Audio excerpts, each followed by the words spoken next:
अस्सलाम वालेकुम स्टूडेंट्स। तो आज हमारे इस चैप्टर का बड़ा important long question coulomb law, जो कि इलेक्ट्रोस्टैटिक का बड़ा ही इंपॉर्टेंट लॉन्ग क्वेश्चन के तौर पर जाना जाता है। ठीक है, तो इलेक्ट्रोस्टैटिक में हमने फर्स्ट ऑफ ऑल पहले लेक्चर में इंट्रोडक्शन किया कि चार्जेस क्या होते हैं, इनकी नेचर क्या होती है। सेम चार्ज जो है वो रिपेल करेंगे और ऑपोजिट चार्जेस जो है वो अट्रैक्ट करेंगे, और अगर वो रिपेल और अट्रैक्ट करेंगे तो उनके बिटवीन कोई फोर्स होगी। उस फोर्स को कैलकुलेट कैसे किया जाता है वो हम बेसिकली कूलम लॉ के बारे में, कूलम लॉ से उस चीज को स्टडी करते हैं। ठीक है, तो अगर हम कूलम लॉ की बात करें तो कूलम लॉ में बेसिकली इलेक्ट्रोस्टैटिक फोर्स दो चार्जेस की है वो कैसे कैलकुलेट की जाती है, वो किन चीज़ों पर डिपेंड करती है। ठीक है, ये सब चीज़ों का हम उसमें स्टडी करते हैं। तो electrostatic force between two charges की स्टेटमेंट जो है, the electrostatic force between two charge point charges is directly proportional to the product of their magnitude and inversely proportional to the square of the distance between them. तो यहां से आप ये चीज देख सकते हैं कि कूलम फोर्स जो है ये दो चार्ज के मैग्नीट्यूड के प्रोडक्ट उसके डायरेक्टली प्रोपोर्शनल होती है और इनवर्सली किसकी होती है, square of the distance between them. अब यहां पर एक टर्म यूज हुई पॉइंट चार्ज। पॉइंट चार्ज क्या होता है? कोई भी दो चीजें छोटी से छोटी पॉइंट चार्ज नहीं भी हो सकती और दो चीजें बड़ी से बड़ी पॉइंट चार्ज हो सकती हैं। किस वजह से? Between the distance. ठीक है, उनके बिटवीन जो डिस्टेंस है वो अगर बहुत ज्यादा कर दिया जाएगा तो कोई सी दो चीजें पॉइंट चार्ज की तरह एक्ट कर सकती हैं। इसकी सिंपल सी एग्जांपल इस तरह है कि अगर आप आसमान की तरफ तारे देखते हैं रात में, तो वो आपको पॉइंट चार्ज कितने नजर आते हैं, एज ए पॉइंट नजर आते हैं। वो क्यों नजर आ रहे हैं? क्योंकि हमारे बिटवीन और उनके दरमियान डिस्टेंस बहुत ज्यादा है। ठीक है, उस डिस्टेंस की वजह से वो आपको पॉइंट चार्ज की तरह एक्ट करके नजर आते हैं। लेकिन इसी तरह अगर बारीक से बारीक चीज, एक नीडल को आप अपनी आंख के करीब करके देखें, वो भी आपको पॉइंट चार्ज नहीं नजर आएगी क्योंकि आपने डिस्टेंस कम कर दिया। तो इसी तरह चार्जेस भी, स्मॉल मैग्नीट्यूड वाला चार्ज अगर आप उसको बहुत ज्यादा डिस्टेंस पर कर देंगे तो वो as a point charge act करेगा। ठीक है, अच्छा अब इसके एक्सप्लेनेशन में आए तो रिपल्शन और अट्रैक्शन के लिए हमने दो डायग्राम अलग अलग बना ली। Q1 और Q2 अगर दोनों पॉजिटिव चार्ज होंगे तो उन दोनों के दरमियान रिपल्शन होगी, फोर्स एक्ट करेगी ऑपोजिट डायरेक्शन में। लेकिन अगर अट्रैक्शन होगी तो दो चार्ज, एक नेगेटिव और एक पॉजिटिव, अट्रैक्शन है तो सेम डायरेक्शन होगी। ठीक है, मतलब दोनों एक दूसरे को अट्रैक्ट करेंगे, अट्रैक्शन की फोर्स एक्ट करेगी। ठीक है, और अब ये कूलम फोर्स बेसिकली है क्या? कूलम ने ये स्टडी किया कि ये जो फोर्स है ये डायरेक्टली प्रोपोर्शनल होती है दोनों चार्जेस के मैग्नीट्यूड के। मतलब अगर वो चार्ज की मैग्नीट्यूड को बढ़ा रहा है, ठीक है, एक चार्ज है, दो चार्ज हैं, फिर वो दोनों तरफ दो दो चार्ज कर दिए, ठीक है, या तीन तीन चार्ज कर देता है, तो देन वो फोर्स इंक्रीज होती जा रही है। तो यहां से हमें पता चलता है कि फोर्स जो है वो दोनों चार्ज की मैग्नीट्यूड के डायरेक्टली प्रोपोर्शनल है, उनके प्रोडक्ट के। तो अगर वो Q1 को इंक्रीज कर रहा है तब भी फोर्स बढ़ रही है, Q2 को इंक्रीज कर रहा है तब भी फोर्स बढ़ रही है। लेकिन फिर उसने स्टडी किया एक और फैक्टर, उनके बिटवीन डिस्टेंस को इंक्रीज किया। जब डिस्टेंस को इंक्रीज किया तो वहां से उसे एक और चीज समझ आई कि डिस्टेंस के इंक्रीज करने से फोर्स तो डिक्रीज हो रही है। अब वो किस तरह से डिक्रीज हो रही है कि अगर वो डिस्टेंस को डबल करता था फोर्स 4 टाइम डिक्रीज हो रही थी। तो यहां से उसे पता चला कि square of the distance between them, कि स्केयर के इनवर्सली प्रोपोर्शनल है। स्केयर के इनवर्सली प्रोपोर्शनल क्यों है कि अगर ये 2 टाइम है तो 2 का स्केयर 4 हो जाएगा, तो 4 टाइम फोर्स कम हो जाएगी। ठीक है, तो यहां से उसे ये पता चला कि इलेक्ट्रोस्टैटिक फोर्स जो है दो चार्जेस के दरमियान ये इनवर्स स्केयर लॉ को फॉलो करती है। जैसे ग्रेविटी का लॉ है F is equal to G M M over R square, उसमें भी ग्रेविटी की फोर्स भी इनवर्स स्केयर लॉ को फॉलो करती है। ठीक है, तो यहां से अगर हम दोनों इक्वेशन को कंबाइन करें तो हमारे पास आता है F is equal to Q1 Q2 over R square. Proportionality का साइन खत्म करें तो हमारे पास K एक कांस्टेंट आ जाएगा। अब ये बेसिकली क्या है, कूलम कांस्टेंट है जिसकी वैल्यू 9 मल्टीप्लाई 10 रेज़ पावर 9 है। इसके यूनिट्स आप कैसे निकालेंगे? ये न्यूटन है, ठीक है, मीटर स्क्वायर इस तरफ आके मल्टीप्लाई हो जाएगा, ठीक है, डिवाइड है इधर आके मल्टीप्लाई हो जाएगा। फिर कूलम चार्जेस हैं, ठीक है, मल्टीप्लाई इधर आके डिवाइड हो जाएंगे। ठीक है, तो इस तरह से आप इनको चेंज कर सकते हैं, फाइंड आउट कर सकते हैं यूनिट्स को। तो न्यूटन मीटर स्क्वायर पर कूलम स्क्वायर। तो के बेसिकली इक्वल था किसके, उसने फाइंड आउट कैसे किया कि 1/4 pi epsilon not. Epsilon not जो है यहाँ पर परमिटिविटी ऑफ फ्री स्पेस है, फ्री स्पेस की परमिटिविटी। अब परमिटिविटी बेसिकली होती क्या है? परमिटिविटी एक मीडियम की परमिशन होती है कि वो इलेक्ट्रोस्टैटिक फोर्स को किस तरह से उसमें क्रिएट करती है। ठीक है, अलाउ करना इलेक्ट्रोस्टैटिक फोर्स को, ये मीडियम की परमिटिविटी कहलाती है। अब फ्री स्पेस यहाँ पर इसलिए यूज की गई कि आइडियल फ्री स्पेस ही हो सकती है, सबसे कम रेजिस्टेंस इसी में ही होगी। तो फ्री स्पेस को एज ए मीडियम यहाँ पर यूज किया गया। तो अगर कोई मीडियम चेंज होता है तो उसके लिए भी हम एंड पे इस टॉपिक को डिस्कस करेंगे कि मीडियम का क्या इफेक्ट होता है या मीडियम किस तरह से इसमें चेंजिंग लाता है, तो उस फैक्टर को हम एंड पे डिस्कस कर लेते हैं। फिलहाल आपको ये पता होना चाहिए कि परमिटिविटी बेसिकली है क्या। परमिटिविटी है permission of medium to create electrostatic force between the charges, ठीक है। तो इसकी वैल्यू क्या है 8.85 मल्टीप्लाई 10⁻⁻12। तो यहां पर देखें कि फ्री स्पेस की वैल्यू कितनी कम है, 8 से पहले आपको 11 जीरोस नजर आते हैं, तो इतनी स्मॉल वैल्यू है ना होने के बराबर, ठीक है। तो परमिटिविटी इसकी इतनी कम है, तो इसकी परमिटिविटी कम होने का मतलब है कि इसमें परमिशन ज्यादा है इलेक्ट्रोस्टैटिक फोर्स को क्रिएट करने के लिए, ठीक है।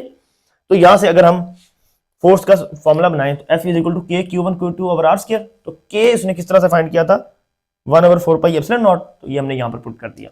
ये तो होगी इसकी मैग्नीट्यूड फॉर्म। तो अगर हम बेसिकली फोर्स एक वेक्टर क्वांटिटी है, तो वेक्टर को डिनोट करने के लिए उसका यूनिट वेक्टर यूज किया जाएगा जो उसकी पोजीशन बताएगा, चार्जेस के बिटवीन पोजीशन डिस्टेंस r है, तो यहां से हम r का यूनिट वेक्टर यूज करेंगे।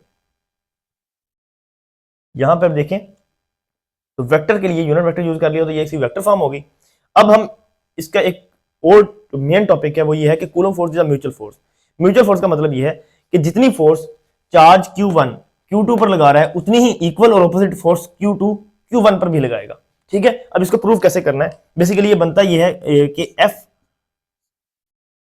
F12 is equal to minus F21, ठीक है। F12 is equal to minus F21 या F21 is equal to minus F12, same ही बात है। इसको प्रूफ करना कैसे है ये देखें कि अगर F12 है तो हम इसको कैसे फाइंड आउट करते हैं 1/4 pi epsilon naught Q1 Q2 over R square और R12 का यूनिट वेक्टर, ठीक है। जो इस फोर्स को रिप्रेजेंट करने के लिए यूज किया गया है उसको हम R12 कहेंगे यूनिट वेक्टर इसका। इसी तरह F21 जो है ये भी सेम ऐसे ही लिखी जाएगी 1/4 pi epsilon naught Q1 Q2 over R square और R21, ठीक है। अब हमने ये बात की कि ये दोनों फोर्सेस इक्वल है और ऑपोजिट डायरेक्शन है, तो जब दोनों फोर्सेस इक्वल है और ऑपोजिट डायरेक्शन है तो उसके लिए इनकी डायरेक्शन जो है वो एक की हम पॉजिटिव कंसीडर करेंगे और एक की नेगेटिव कंसीडर करेंगे, ठीक है।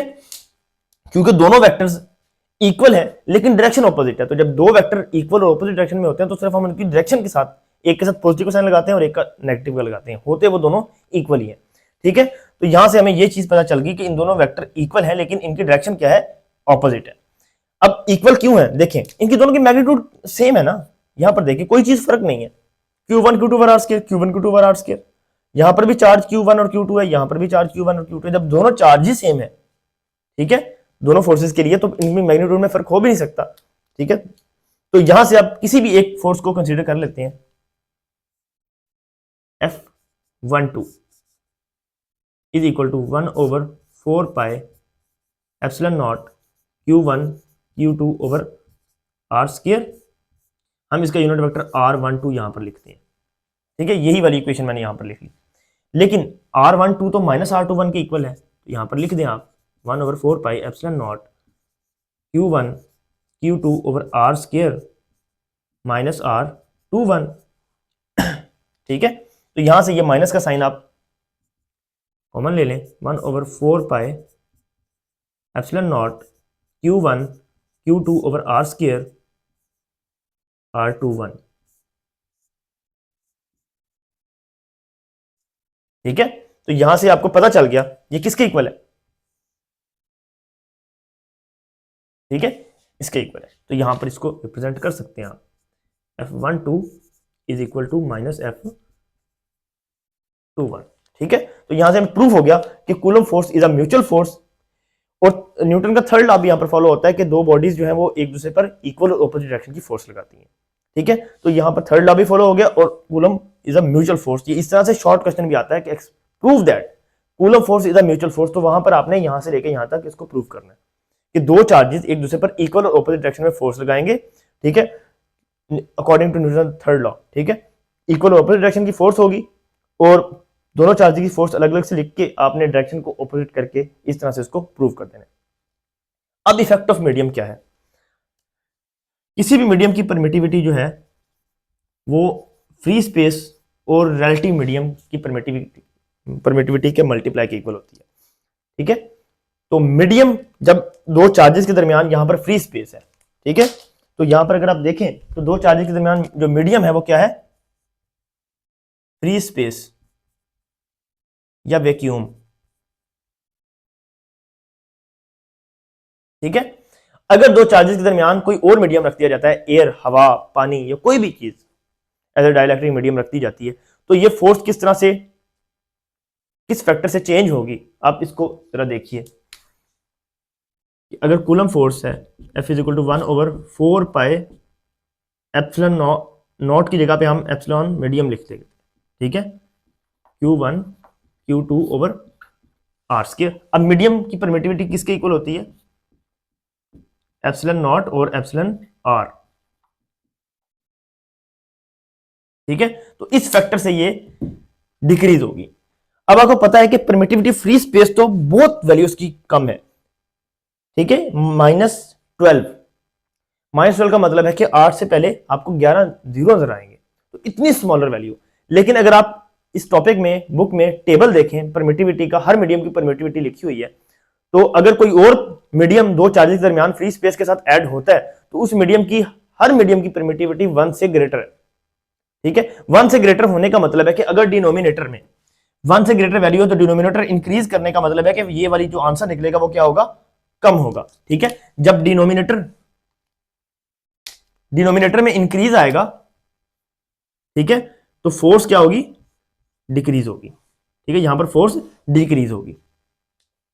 ठीक है, तो जो भी मीडियम आप, जिस मीडियम की भी परमिटिविटी की वैल्यू ज्यादा होगी वहां पर इलेक्ट्रोस्टैटिक फोर्स उतनी ही कम होती जाएगी। ये बात बड़ी इंपॉर्टेंट है, आपने याद रखनी है, और टेबल के अकॉर्डिंग आपको पता होना चाहिए कि किस मीडियम की कितनी, जैसे कि एयर है तो उसकी परमिटिविटी की वैल्यू जो 1.0006 है।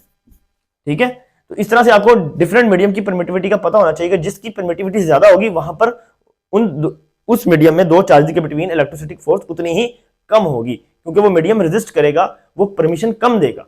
ठीक है, तो एप्सिलॉन नॉट हम इसीलिए यूज करते हैं कि ये एप्सिलॉन नॉट आइडियल मीडियम जैसे कि वैक्यूम है, तो वहां पर इलेक्ट्रोस्टैटिक फोर्स सबसे ज्यादा हो सकती है।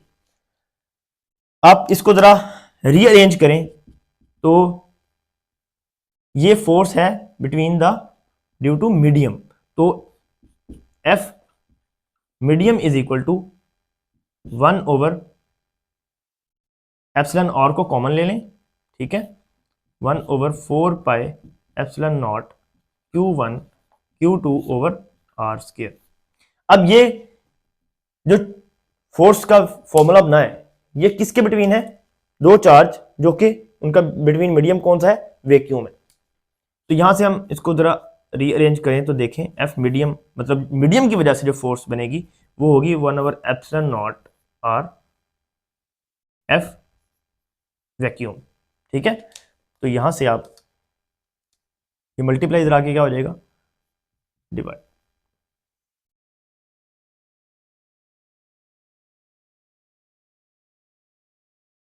इसको जरा आप दोबारा से रीअरेंज कर लें, इन्वर्स कर दें, तो epsilon R is equal to F vacuum. ठीक है, तो यहां से आपको पता चल गया कि एप्सिलॉन आर जो है वो F vacuum divide by F medium. तो एप्सिलॉन आर जो है वो ratio force between the charges when medium is vacuum and when medium is air, water, कोई भी मीडियम उसके अलावा जब ऐड हो जाएगा तो उन दोनों की रेशियो जो होगी वो एप्सिलॉन आर कहलाएगी। ठीक है, तो इस तरह से ये फाइंड आउट किया जाता है। अब आ जाती हैं लिमिटेशंस। तो ये बेसिकली मीडियम वाला टॉपिक बड़ा इंपॉर्टेंट है, ये आपने एंड तक यहां तक इस क्वेश्चन को सॉल्व करना है। ठीक है, कि इनके बिटवीन जब मीडियम कोई भी आएगा चार्जेस के बिटवीन तो ये फोर्स किस तरह से एक्ट करती है। तो मैंने आपको अच्छे से बता दिया है कि जब फोर्स के दो चार्जेस के दरमियान कोई भी मीडियम स्पेस के अलावा, वैक्यूम के अलावा एक्ट करेगा तो ये फोर्स डिक्रीज होगी, क्योंकि डिनोमिनेटर में जब भी इंक्रीज आएगा तो फोर्स डिक्रीज हो जाएगी। और इसको फाइंड आउट कैसे किया जाता है, वैक्यूम के बिटवीन जब फोर्स लग रही होती है और जब मीडियम किसी और में फोर्स लग रही होती है, इन दोनों को जब आप डिवाइड करेंगे तो उस मीडियम की परमिटिविटी आ जाएगी। ठीक है, जैसे कि फॉर एग्जांपल यहां पर मीडियम एयर यूज किया गया। ठीक है, तो जब दो चार्ज के बिटवीन एयर है तो जो फोर्स कैलकुलेट होगी, और जब दो चार्ज के बिटवीन वैक्यूम है तो जो फोर्स क्रिएट होगी, इन दोनों को डिवाइड करेंगे तो जो आंसर आएगा वो उस मीडियम की परमिटिविटी कहलाएगी, जिसको हम एप्सिलॉन आर से रिप्रेजेंट करते हैं। ठीक है, तो अगर दो चार्जेस के दरमियान वाटर है, ठीक है, और यहां पर दो चार्जेस के दरमियान वैक्यूम है, तो वैक्यूम की फोर्स को वाटर की फोर्स से डिवाइड करेंगे और जो आंसर आएगा वो वाटर की परमिटिविटी कहलाएगी। तो ये टेबल जो ड्रॉ किया गया है वो इसी तरह से ड्रॉ किया गया। ठीक है, तो आप बुक पे इसको देख भी सकते हैं। यहां पर इसके एंड पे हम लिमिटेशंस लिख देते हैं।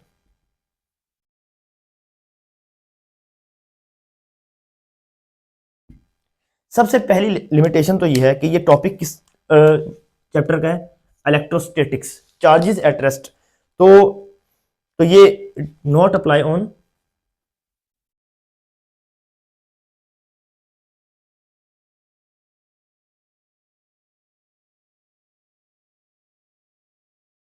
मूविंग चार्जेस, ये मूविंग चार्जेस पर अप्लाई नहीं होगा। सेकंड वन,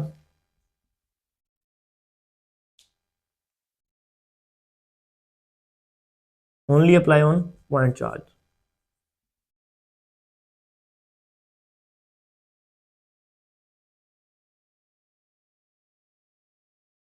ठीक है, पॉइंट चार्ज पर एक्ट करेगा। और third one, not apply on short distance.